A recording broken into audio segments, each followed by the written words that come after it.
What up, boys and girls, to the Anvil and Hammer episode. You know what? I've actually forgotten.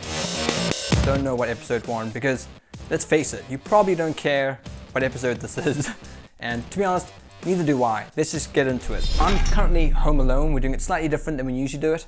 Sarah's out with the baba, and I'm home alone, and I decided, hey, you need some content. I haven't spoken out on the Armory for a while, and I wanted to create something quick for our guildies, but also for you, our listeners, because we need to be creating some content. Things have been pretty hectic. Life is busy, working full time. We've got different businesses that we're working on in the background, but I've been thinking about this topic for a long time, and I want to share my 2 cents and hopefully have a conversation with you. So make sure to comment if you want to listen to this on YouTube. If you're seeing this on our website, you can leave comments there. We'll try to get back to you. So I've been thinking about this project, the Armory, and how can we best serve you, our listeners, our supporters, our followers. And our goal has always been to create a place for Christian geeks and gamers to come and be equipped and edified so that they can then use this biblical knowledge that's semi-entertaining in a practical way in their homes, but also in the real world. So that's why we focused on apologetics, right? Because it's learning the Bible in a sense, in a practical way, that it encourages you to go out and preach the gospel. It encourages you to learn the scriptures so that you can have confidence to speak to that Jehovah's Witness on the street, or speak to that Mormon you bump into, or to have the conversation with that agnostic at work. So that's been one of our goals. Through this project and this process, I've learned a lot about what it is to run a business, what it is to sell products. And I want to just come out publicly and say that the Armory Project, the Armory, is not a ministry. And that might confuse you. We're not a ministry, we're a Christian business, right? Now, when I say Christian business, that doesn't mean that our primary goal is to just make money, right? But that obviously is an important factor. We want to generate income to support our families so that we can continue to do this. We can actually invest more effort, more energy into this, because it means I don't have to do other work. I could focus on this full-time or part-time. Right now, the Armory is sort of whenever we can squeeze it into our schedule, and that's why it's taking such a long time to get content out to you. I would love to be producing content on a weekly basis, but it's just not possible at the moment. So yes, the Armory is a Christian business, and I'm going to confess something to you. I've come to a realization that most ministries that you'd see, especially on the internet, are actually in fact Christian businesses. I think as soon as you get into the realm of offering a service for money or a product for money, you now move from ministry to business. Now, is there anything wrong with Christian businesses? Absolutely not. I think it's great that there's a market for people to create valuable assets that other people can consume or use, and that people can make a living from that. That's great. I think the problem is that if you sort of hide behind this word ministry and you kind of present yourself as something that you're not. When I think of ministry, I don't know about you, but I'm thinking of like soup kitchen in your church, where it's all volunteer based. People come and you offer them soup, and it's for free, and usually it's out of pocket. You're losing money because it's a gift. You're serving your community, you're serving people, and your goal is to also make disciples, preach the gospel in that circumstance. Well, I think as soon as you had that soup kitchen, and suddenly now you are offering different tiers of soup, maybe you're saying, well, if you want pepper in your soup, it's going to cost you, or we have a premium soup for you, or as soon as you start employing staff, it's like, okay, well, now we have wages to pay, and therefore we need to generate profits because we have these wages to pay in order to continue to do this. You're no longer a ministry, you're now a business. You now move into the realm of Christian business. And even if you start pushing products, you still have to pay for everything that a business has to pay for. So if let's say you write a book and you're selling that book, well, you have to pay for an editor to go through the book. You then have to pay graphic designers to design the cover of the book. You then have to pay publishers and pay marketers to promote the book. So there's all these people being paid, and you have to fund that somehow. And the goal is, you'll fund that through people buying the product. But I hope I'm helping you see that there's a difference between a ministry, which I believe was I'm defining as something that is volunteer, not for profit. And then you have something like a business, which is about dispensing products in such a way to generate income.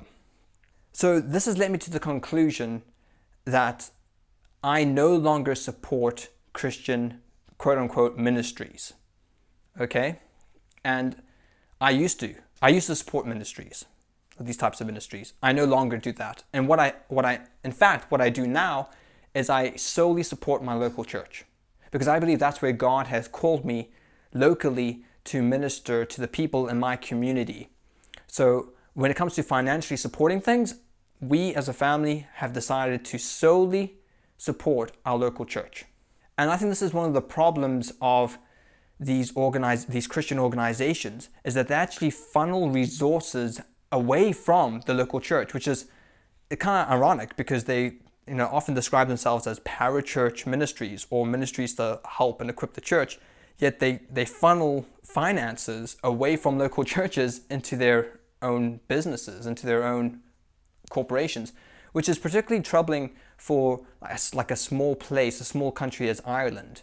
Ireland, and even the UK, is like a wasteland when it comes to biblical Christianity, even evangelical Christianity, because there's so many sort of flavors of what evangelical means. But when it comes to biblical sound teaching Christianity, it is so rare here. So any of the Christians that are based in Ireland really need to come together and try and reach the continent or the continent of Europe or the country of Ireland with the gospel. And I fear that unfortunately a lot of these resources get funneled to other countries like the US or just different places when the resources are needed here on the ground to equip Christians and to see the ministry develop through local churches, because that's what God has ordained, right? God has ordained this wonderful thing called the church with elders in place, with sound teaching, with accountability. He hasn't ordained Christian businesses. And if you look at even Paul the Apostle, he was going to Rome whether he was funded or not. Like that's his ministry, right? His ministry was to go to Rome and preach. And he was going to do that in chains. He was going to do that if he was shipwrecked. He was going to walk there if he had to. It was going to happen. It wasn't dependent on donations. It wasn't dependent on him selling products. And we know that he was a tent maker and he would have funded himself, part of the way. But I'm sure a lot of it was donation, but he would have walked there if he had to. That's where God was calling him. So what I would say when it comes to the Armoury, don't support what we're doing unless you are seriously committed to growing your local church. And since you are seriously committed to discipling the people in your community. So first of all, it starts with family, right? Reaching your children, reaching your loved ones, and then into the church, right? It starts with your church, reaching those in your church. And then outside your church, your community. I think another problem when Christian businesses operate as ministries, it prevents them from actually creating valuable products for Christians to consume and use. And I've seen this happen a lot lately, especially on Christian businesses based around YouTube. Is that YouTube is a platform that doesn't promote things which are true, it promotes things which are popular. This means that a lot of the tactics and strategies of businesses to grow on YouTube is to associate themselves with something popular and then leech all of that marketing and then somehow funnel it into their business. So a prime example of this is what's happened with Kanye West recently, right? You have businesses and Christian speakers who've had no interest in Christian hip-hop whatsoever. No interest in Christian hip-hop at all, but suddenly that Kanye West is now professing to be a Christian. now they're entering the scene and talking about Kanye West and Christian hip-hop, but previously they've had no interest in that. They're simply what I've coined as trend leaching. They're leeching off the name Kanye West or the search term Kanye West in order to try drive traffic to their website. And this has really become a problem because this is how a lot of atheists make money on YouTube, right? They don't add anything valuable to the platform. What they do is they find some celebrity Christian, let's say Ken Ham or Ray Comfort or something like that, and they criticize them. And they use the term Ray Comfort or Ken Ham, and that then drives lots of traffic to their upcoming channel, and all they do is criticize, they don't add anything valuable to the platform, and then they're monetizing that. It's actually happened with us. Some of our videos, people have poorly critiqued our videos and basically used 90% of our content and then given some poor commentary and then monetized that. And they're making money off our content, which that's one of the problems with YouTube. It's one of the things of this platform. But these ministries or these groups who have come out and are now using Kanye West to promote their business, they're hypocrites because they've never once talked about Christian hip-hop before this. And there's so many godly and great Christian hip-hop artists that they could have promoted. Like one is Shai Linne. Shai Linne is arguably one of the best Christian hip-hop artists of our time. And there's many others. Timothy Brindle, I could write a list of them.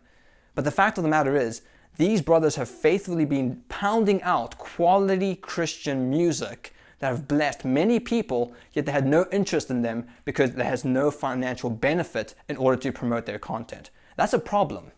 That's a problem if you're doing that. So with the Armory, I want to be as transparent as possible with you about these things because I think this is a danger. We're developing a climate, we're developing a Christian culture which is getting a bit dangerous, right? We don't want to be deceptive in our Christian practices. We want to be transparent. We want to be truthful in all our actions, all our dealings, and we want to be God glorifying. So let me know what you think. Is this something that you have thought about? Maybe you disagree with me. Well, let me know. I'd love to have a conversation with you about this. Hey, if you got some value out of this and you'd like to see more of this type of content, consider joining our guild. Our guild is a way where people can basically pre-purchase our products. We always have things in the pipeline that we're working on that we're trying to release as soon as we can.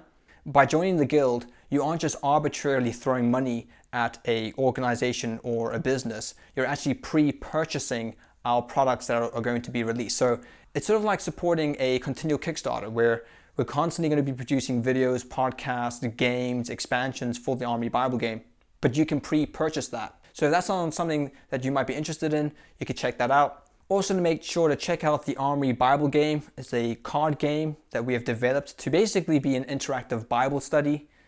And it's just another way that you can engage your family with the scriptures in a fun and interactive way. Now, I quickly want to just talk about one of our most popular videos. We've done a video entitled How to Destroy Atheism. It's sort of blown up on our channel, which is relatively small. Well, not relatively, it is objectively small.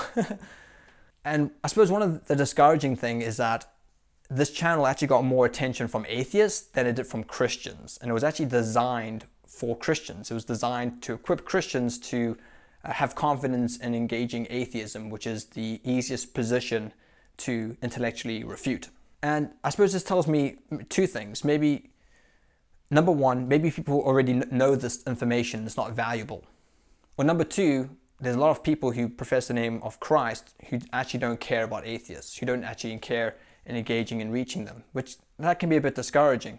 But in this video, we explain how one can destroy atheism. And we've got links in the show notes if you want to check that out. My plan has been to make a video in the future, and I just want to touch on the sort of principles of it here. It's all very well and good to understand how to do something, but you also need to learn when to do something. So if we're using the illustration of the armory, in an armory you put on armor for battle, you sharpen your sword, and you train, you practice. You practice how to use those swords and that equipment so you can go out into battle and be victorious. So let's say that you were an archer and you had practiced and practiced and practiced, and that you know that given a certain range, you could hit a target, right? So that's the how. You know how to do that, and you've practiced to such a degree that you can do that. But now you need to learn the skill of when to do that, right? You might learn how to address atheism, how to destroy atheism, how one can logically refute atheism, but then you also need to learn when to do it. And the Bible actually has a lot more to say about when to engage in apologetics than it does about how to engage in apologetics. Imagine if you were on a battlefield and you knew that you could defeat this opponent because they're in a certain range, you know exactly how to do it. So you march into battle, but only to find that behind that one person is a legion of other enemies, and you don't have enough arrows, right? So knowing when to engage in that combat is just as important, if not more important, of knowing how to engage in that combat. And so the same thing happens when it comes to apologetics or to applying the Bible. Now, obviously our goal isn't to kill people, to destroy them. We actually want to make disciples. We want to fulfill the Great Commission, right? So don't take this analogy too far. So in this video, we've described how to destroy atheism, but I want to kind of cover when to do that. And the scriptures, there's lots of scriptures about this, which I'll be sharing in this future video. But I just want to kind of touch base with you here about the concept, because the scriptures say that the fool uses knowledge incorrectly. So there's a way that you can learn things and then actually apply it incorrectly. So the goal of the Christian isn't to go and engage in apologetics or to engage people with this knowledge to humiliate them or to make them look stupid or look foolish. The Bible already says that those who profess atheism are fools. So our goal isn't to try and make that manifest. Of course that's going to happen. They're going to look foolish because they're professing something that is foolish. But our goal as the Christian is to lovingly correct them. Our goal as the Christian is to love them, to lovingly correct them, show them the problems of atheism and how it makes no sense whatsoever, so that we can point them to the honey of the gospel, right? So what you need to learn ideally of when to engage someone is to try and discern whether this person actually cares about truth, whether this person actually is willing to change a position. Now, some people are so stubborn and hard-hearted that it doesn't matter what you say, they're still going to embrace insanity. And I know that it is by God's grace people change their minds, that they repent. But still, when we approach someone, we should always be praying and asking God to send us people who have ears to hear, right? It's interesting when the Pharisees come to Jesus and they say, "Give us evidence of who you are. Prove to us who you are." Jesus never gives them evidence. He never demonstrates miracles in front of them to see. In fact, he says the only evidence, the only sign that you're going to receive is the sign of Jonah, right? The Son of Man will be there 3 days and 3 nights in the heart of the earth, and on the third day he will rise. That is going to be your only sign. That's it. He calls them out on their hypocrisy, right? He says to the Pharisees, "You're able to discern the face of the skies, right? You have these slogans and slangs for the weather, red sky at night, a shepherd's delight, red sky in the morning, a shepherd's warning." You're able to discern the face of the skies, and you go through all this effort to do that, but you haven't taken the time to do the same thing with the scriptures. So there's your evidence. If you want evidence, you want proof, read the scriptures. And it amazes me that, especially within the atheistic community, they sort of pride themselves upon scientific scrutiny and facts and research and observing the world. Yet they don't do the same due diligence when it comes to searching the scriptures. I suppose this is even seen in their own personal lives. Like, how many people invest so much time and energy in developing their skills so that they can make money in their businesses or in their jobs, right? They spend so much time and effort in developing skills and researching and searching and striving to do that for what? A distant goal or a temporal sort of comfort.